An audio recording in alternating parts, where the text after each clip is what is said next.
Hello, welcome back.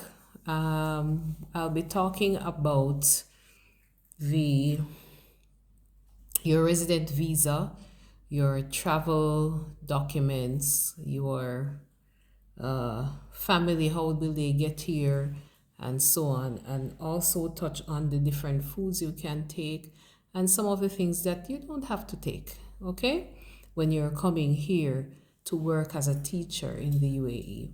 So once you get here, the process begins of you getting your resident visa. So normally, because I work with the government, normally most schools, I don't know of any in the UAE that does not pay for your resident visa. Well, maybe they are, but I don't know of any. But they pay for your resident visa, so they process your resident visa after you've done your medical. So medical is done here in the UAE and not in Jamaica, or because well, I basically they prefer that you do your medical here. They do not expect you to do a medical in your own home country. For your spouse, don't think he or she does medical either. However, they will pay for your fare to come here as well as your spouse and your children. However, if you decide not to take your family in the initial stage, normally from my experience, it is best to take them with you when you're coming in the initial stage, because sometimes what will happen is you might have to pay for your family's fare out of your pocket after. If you're not taking your family with you to the UAE on the initial stage, what you could do is you process their residency or their resident visa after you have gotten your resident visa. And so your Emirate ID and your resident visa, and then you can process theirs. The thing is, however, you will have to pay out of your pocket their resident visa. So you pay for their visa for your spouse and your children or child out of your pocket. The government or the school, well, I'm not sure about all private schools, but normally it is out of your pocket. There might be some private schools that will pay for the residency of your family. Okay? Okay, I'm still consulting notes. So,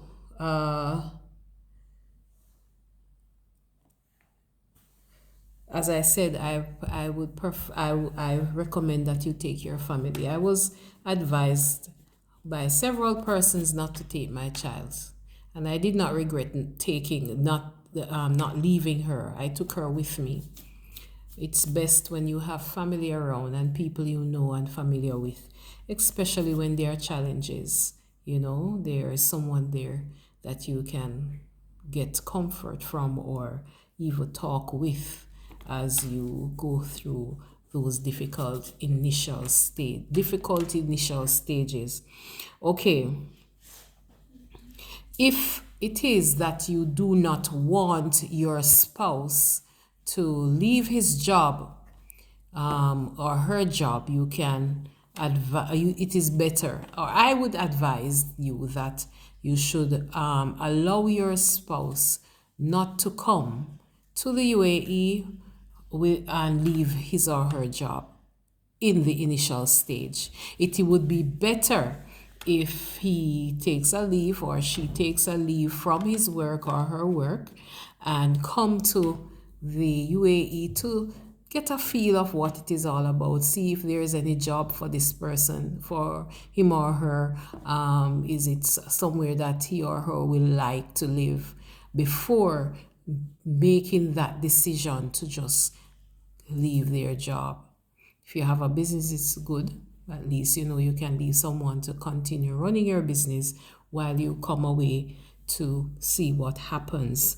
Um, uh, yeah, basically that's it.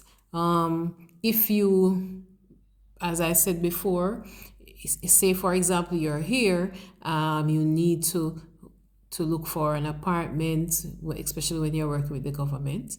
You look for apartment.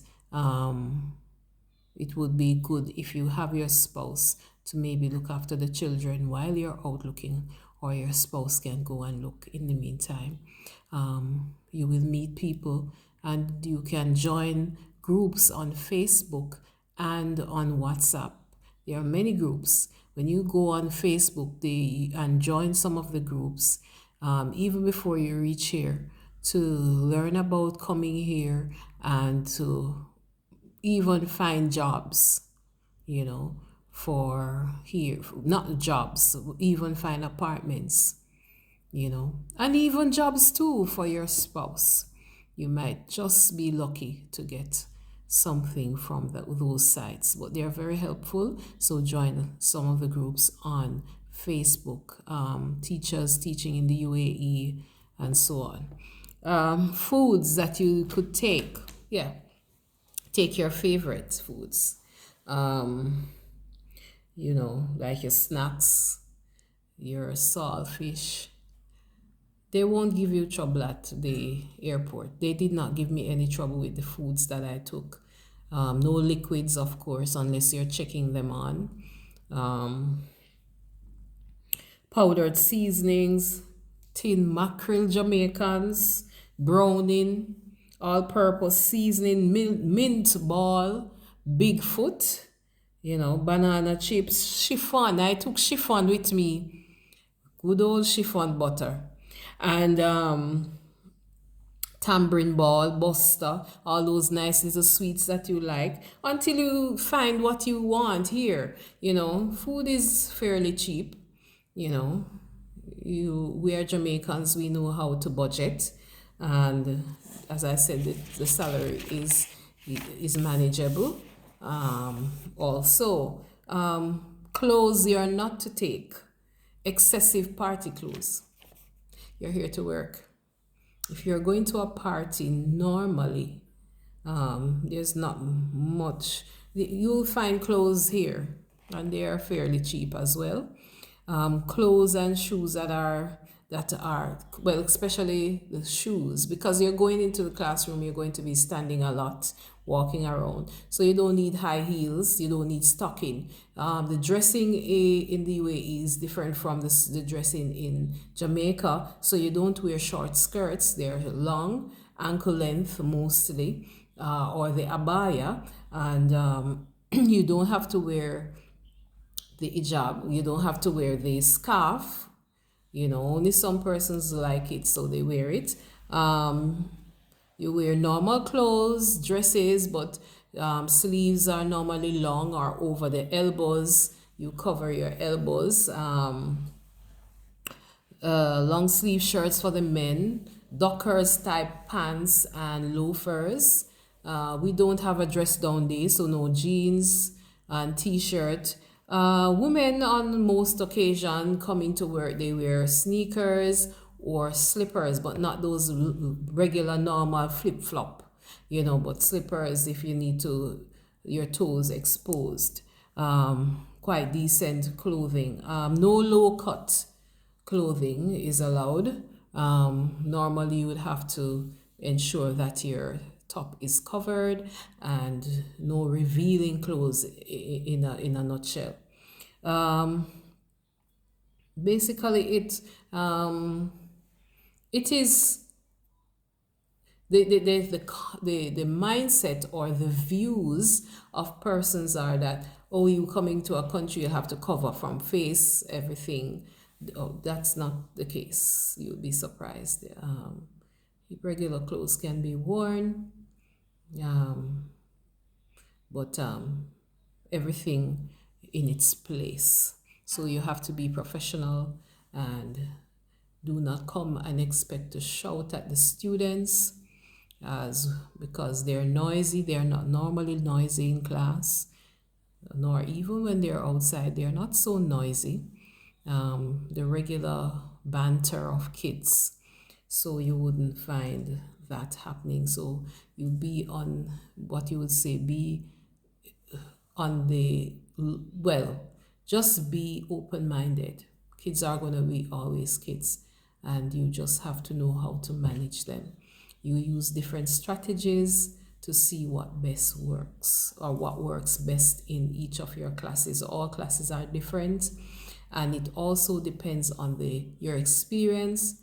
You will be assigned the stage that you will work, and they will explain the stages. Most school provide you with a mentor, or you can find people that you can work with. For Jamaicans, you will have to do over your license.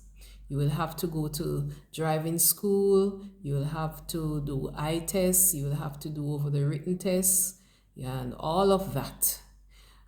For Jamaicans, you don't just automatically transfer your license as how some other countries, persons who come from other countries and working here can do. We have to do the process all over again, and be prepared. You'll have to pay for it. It costs about approximately 6,000 dirham to do the whole thing, but you can do it in stages. You don't have to pay everything one time. You can do it, pay as each step you pay. Usually whatever you do here, there is some payment plan or some way of getting things done in stages. Basically that's it for today. I'm just here bantering away, but we will talk some more. Send your questions. I am on WhatsApp. No, I am on YouTube. And I am here on TikTok as well, and so you can send your comments, ask questions. I will respond. Also remember to like, share, and subscribe, and tell a friend so that others may know how to get a job in the UAE, and the process that it takes for you to get here. It normally takes a year. So be prepared to wait. All right. So I hope this video has helped in some way. I've helped you to learn some more about what to do and be more prepared for your trip to the UAE and working here. As I said, send your questions. I will answer and help you prepare for the transition. Enjoy your day.